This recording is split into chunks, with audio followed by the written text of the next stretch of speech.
षष्ठोऽध्याय श्रीभगवानुवाच अनाश्रितः कर्मफल कार्ये कर्म करोतु या स सन्न्यासी च योगी च न निरग्नि न चाक्रिय।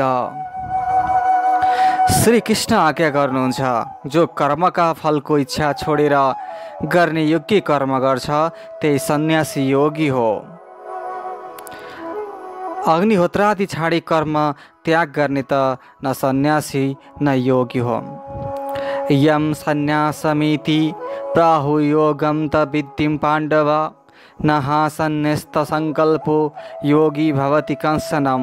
हे पाण्डव, जसलाई सन्यास भन्दछन् त्यसलाई योगी पनि जान, किनभने संकल्पलाई त्याग गर्ने कोही पनि योगी हुँदैन।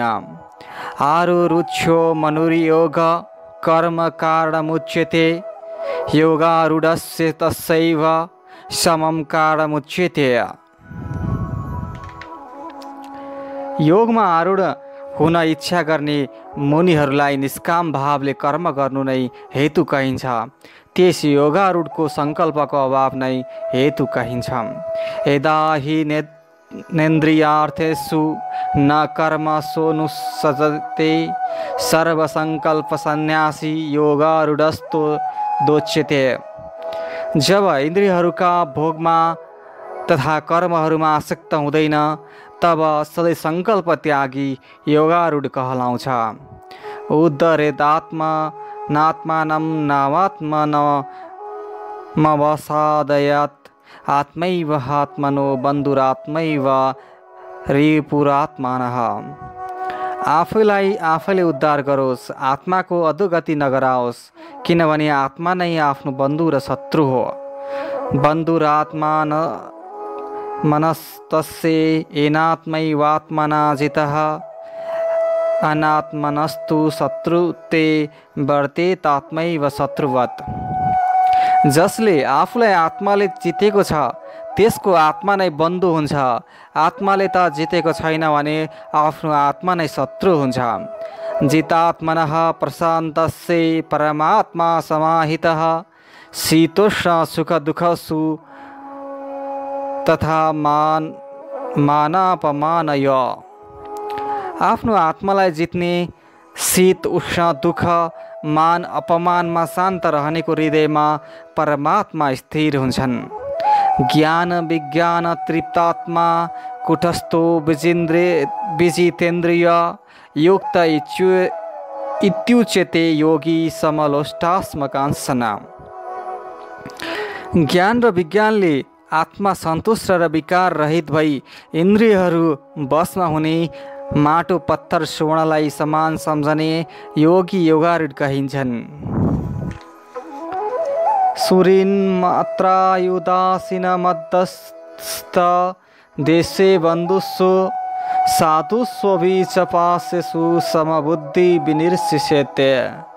जो सुहृद मित्र शत्रु उदासीन मध्यस्थ देशी बन्धुवर्ग साधु र पापीहरूमा पनि समभाव राख्दछ त्यो अति श्रेष्ठ हो। योगी चिन्त सतत मात्मानं रहस्य स्थित एकाकीयेत चित्तात्मा निराशीर परिग्रह। मन र शरीरलाई बसमा राखी वासना र संग्रह रहित भई एक्लै एकान्तमा बसी योगीले निरन्तर आत्मालाई परमात्मामा लगाओस्।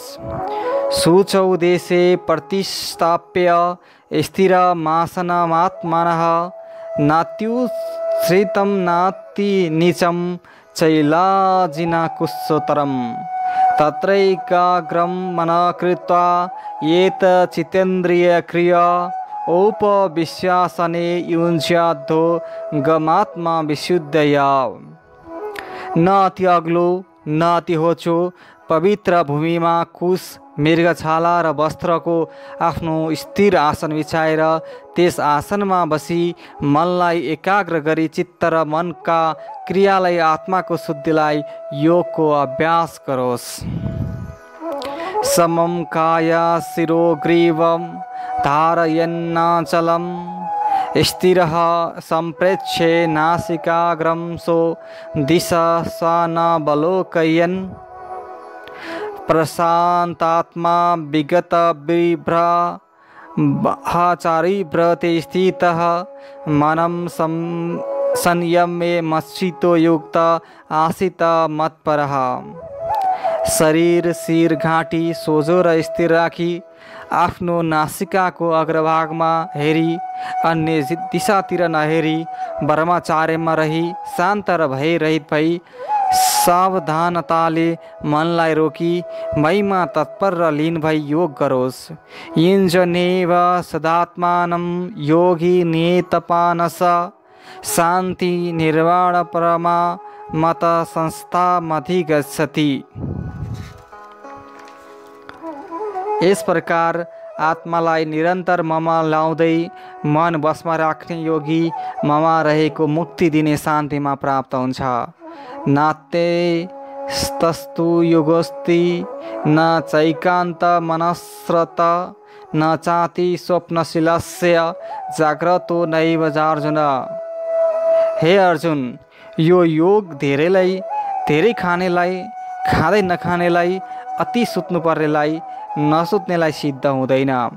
युक्ताहार विहारस्य युक्त तिष्ठस्य कर्मसु युक्त स्वप्नावबोधस्य योगो भवति दुःखः। आहार विहार र कर्महरू प्रमाणसँग गर्ने, प्रमाणैसँग सुत्ने वा जागा रहनेलाई दुःख नाश गर्ने योग सिद्ध हुन्छ। यदा विनियतं चित्त मात्मन्येवावतिष्ठते निस्पृह सर्वकामेभ्यो युक्त इत्युच्यते तदा। जब बसमा गरेको चित्त आत्मैमा स्थिर हुन्छ तब सम्पूर्ण कामनादेखि निस्पृह भएको पुरुष योगयुक्त कहिन्छ। यथा दीपो निवातस्थो नेङ्गते सोमपा स्मृता योगिनो यद चित्तस्य युञ्जतो योगमात्मानः। जस्तै बतास नलाग्ने ठाउँमा राखेको बत्ती निश्चय हुन्छ, त्यस्तै उपमा परमात्माका योगमा लागेको योगीको जितेका चित्तको कहिन्छ। यत्रो परमते चित्त निरुद्धं योग सेवया यत्र चैवात्मानात्मान पश्यानात्मनिं तुष्यति। जुन अवस्थामा योगानुष्ठानले रोकिएको चित्त रम्दछ, जब आत्माले परमात्मालाई देखेर परमात्मामा नै सन्तुष्ट हुन्छ। सुख मात्यन्तिक यत् बुद्धिग्रहमतीन्द्रियं व्यक्ति यत्र न चैवायं स्थितः चलति तत्त्वतः। बुद्धिद्वारा जानिने इन्द्रियहरूको अगोचर जो अनन्त आनन्द छ, त्यो जब अनुभव गर्दछ स्थिर भएको योगी तत्त्वदेखि चलायमान हुँदैन।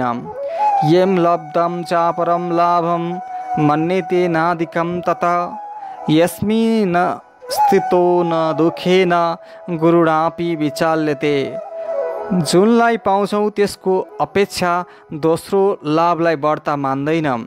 अरू जसमा स्थिर भई भारी दुःखदेखि पनि विचलित हुँदैन। तम विद्यात दुःख संयोग वियोगम योग संसितम न निश्चयेनं योक्तव्यो योगो निर्वीण चेतसा। दुःखका संयोगदेखि रहित जसको नाम योग छ, त्यसलाई जानी त्यो योग निर्विकल्प चित्तले निश्चयपूर्वक गर्नु उचित छ। संकल्प प्रभवान कामस्त्यक्त्वा सर्वान् शेषतः मनसैवेन्द्रियाग्रामं विनियम्यं समन्ततः। संकल्पदेखि उत्पन्न हुने सम्पूर्ण कामनालाई निशेष गरी त्यागेर मनले इन्द्रियहरूका समुदायलाई सबतिरबाट नै बसमा गरेर शनै शनै रूप र मृत्यु बुद्धया तीर्तिगृहीतया आत्मसंस्थं मनं कृत्वा न किञ्चिदपि चिन्तयेत। धैर्ययुक्त बुद्धिले बिस्तारै बिस्तारै मनलाई परमात्मामा स्थिर गरी अरू केही पनि चिन्तन नगरोस्। यतो यतो निस्सरति मनस्सञ्चलमस्थिरं ततस्ततो नियमै तदात्मनेव वशयन्येतं। यो अस्थिर र चञ्चल मन जुन जुन कारणले घुम्छ त्यसदेखि रोकेर परमात्मा नै निरोध गरोस्। प्रशान्त मनसं होनं योगिनं सुखमुत्तमम् औपैति शान्तरजसं वर्मा भूतकल्मषम्। शान्त मन भएका, रजगुण रहित भएका, पाप रहित यस ब्रह्ममा लीन हुने योगीलाई उत्तम सुख प्राप्त हुन्छ। युञ्जन्नेवं सदात्मानं योगी विगत कल्मष सुखेनं ब्रह्मा स्पर्श मत्यन्तं सुखमनुष्यते। यस प्रकारले सधैँ आत्मालाई परमात्मामा लगाउँदै निष्पाप योगी सुखपूर्वक परमात्मा प्राप्तिको महान सुखको अनुभव गर्दछ। सर्वभूतस्थ मात्मानं सर्वभूतानि चात्मनि इच्छेति योगयुक्तात्मा सर्वत्रं समदर्शनः। सबैलाई समान दृष्टिले देख्ने योगाभ्यासी आत्मालाई सम्पूर्ण प्राणीमा र सम्पूर्ण प्राणीलाई आत्मामा देख्दछ। यो माम पश्येति सर्वत्र सर्व च मयि पश्येति तस्याहं न प्रणश्यामि स च मे न प्रणश्यति। जो मलाई सम्पूर्ण प्राणीमा देख्दछ र सम्पूर्ण प्राणीलाई ममा देख्दछ त्यसदेखि म अदृश्य रहन्न, न त्यो मदेखि अदृश्य रहन्छ। सर्वभूत स्थितं यो मा भजत्येकत्वमास्थित सर्वथा वर्तमानोऽपि स योगी मही वर्तते। जो अभेद बुद्धिले रहेर सम्पूर्ण प्राणीमा स्थित मलाई भज्दछ त्यो योगी सर्वथा जीवमुक्त हुन्छ। आत्मौपमेनं सर्वत्रं समं पश्येति यो अर्जुन सुखम वा यदि वा दुःखम स योगी परमो मतः।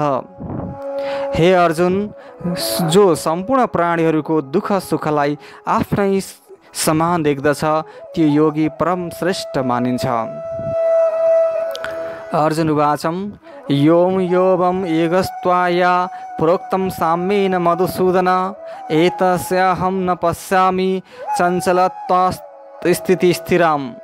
अर्जुनले बिन्ती गरे, हे मधुसूदन, जो ध्यान योग सम्भावले हजुरले बताउनुभयो बुद्धि चञ्चलताले यसको स्थिति म स्थिर देख्दिनँ। चञ्चलं हि मनं कृष्ण परमाथि बलवदृढं तस्याहं निग्रहं मन्ये वायोरिव दुष्करम्। हे कृष्ण, मन चञ्चल हठिलो बलवान दृढ छ, त्यसलाई बस गर्नु म वायुका समान अत्यन्त दुष्कर ठान्दछु। श्री भगवान् वाचम् असंशया महाबाहो मनो दुर्निग्रहं चलम अभ्यासेनं तु कौन्त्यं वैराग्यं च गृह्णाति। कृष्ण आज्ञा गर्नुहुन्छ, हे महाबाहो, निसन्देह मन चञ्चल र रोक्न नसकिने छ, परन्तु हे कौन्त्य अभ्यासले वैराग्यले बसमा हुन्छ। असंयात्मानं योगो दुष्प्रापम इति मे मतिः वस्यात्मानं तु ये तया शक्यो वाप्मुपायतः। मेरो मनमा त मन बसमा नहुनेलाई योग दुष्प्राप्य छ, किन्तु मन बसमा राख्ने प्रयत्नशीललाई उपायले प्राप्त हुनु सहज छ। अर्जुन उवाच अयेति श्रद्धयोपेतो योगांश्च लीतमानसः अप्राप्य योग संसिद्धि काम गति कृष्ण गच्छति। अर्जुनले बिन्ती गरे, हे कृष्ण, योगबाट विचलित मन हुने शिथिल यत्नवाला श्रद्धायुक्त मनुष्य योगको सिद्धि नपाए कुन गतिमा जान्छ। कस्सिन्नो भयवि भ्रष्टसिन्ना भ्रविव नश्यति अप्रतिष्ठो महाबाहो विमूढो वर्माणं पथि। हे महाबाहो, वर्मा प्राप्तिका मार्गमा मोहित भएको आश्रय रहित दुवैतर्फबाट भ्रष्ट भई छिन्न भिन्न भएका बादल झैँ नष्टता हुँदैन। एतन्मे संशया कृष्ण छेतु महर्षि शेषत तो धन्यम संसस्यास्य छेता न हपु पद्धति। हे कृष्ण, मेरो यस सन्देहलाई पूर्ण रीतिले दूर गर्ने योग्य हजुर नै हुनुहुन्छ, किनभने हजुर बाहेक संशयको निवारण गर्ने कोही छैन। श्री भगवान् उवाच पार्थ नैवेह नामूत्र विनाशस्तस्य विद्यते नहि कल्याणकृत कस्सिद दुर्गति तात गच्छति। श्रीकृष्ण आज्ञा गर्नुहुन्छ, हे पार्थ, त्यसको त यस लोकमा न परलोकमा नै नाश हुन्छ। किनभने हे तात, कोही पनि शुभ कर्म गर्ने जन दुर्गति पाउँदैनन्। प्राप्य पुण्यकृतम लोकानुसित्वा शाश्वती समा सोचिनाम श्रीमता यज्ञे योग भ्रष्टो विजायते। योग भ्रष्ट पुरुष पुण्यात्माहरूका यो लोकमा गएर धेरै वर्षसम्म वास गरी लक्ष्मीवान र शुद्ध आचरण गर्नेका घरमा जन्म लिन्छ। अथवा योगिनामेवं कुले भवति धीमतामं एदत्तिं दुर्लभतरं लोके जन्म यदीदृशम्। अथवा ज्ञानवान योगीहरूकै कुलमा जन्म लिन्छ। यस्तो जो यो जन्म छ संसारमा निसन्देह अति दुर्लभ छ। तत्रं तं बुद्धि संयोगम लभते पौरहदेहिकम एतते च ततो भूयं संसिद्धौ कुरुनन्दन। हे कुरुनन्दन, त्यहाँ त्यस पूर्वजन्मको अभ्यासले बुद्धिको संयोगलाई पाउँछ र त्यसका प्रभावले फेरि योग सिद्धिका निमित्त प्रयत्न गर्दछ। पूर्वाभ्यासेनं तेनैव ह्रियते हावसोऽपि स जिज्ञासुरपि योगस्य शब्दवर्माति वर्तते। त्यो जन विषयहरूमा लिप्त भए तापनि त्यस पूर्वजन्मका अभ्यासले निसन्देह आकर्षित गरिन्छ। योगको जिज्ञासु पनि वेदोक्त फलभन्दा अधिक फल पाइ मुक्त हुन्छ।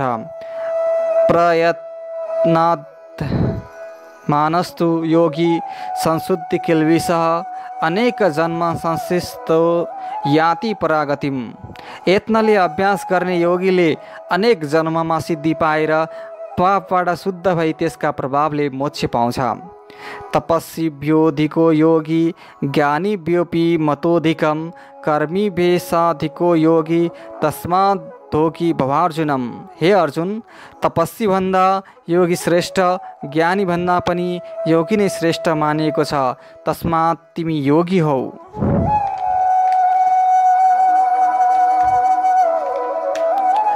योगी नामपि सर्वेषा मतगतेनान्तरात्मानं श्रद्धाभावं भजते यो मास मे युक्ततमो मतः। सम्पूर्ण योगीहरूमा पनि जो श्रद्धावान ममा लागेको अन्तरात्माले भज्दछ त्यो मलाई परम श्रेष्ठ मान्नेछ।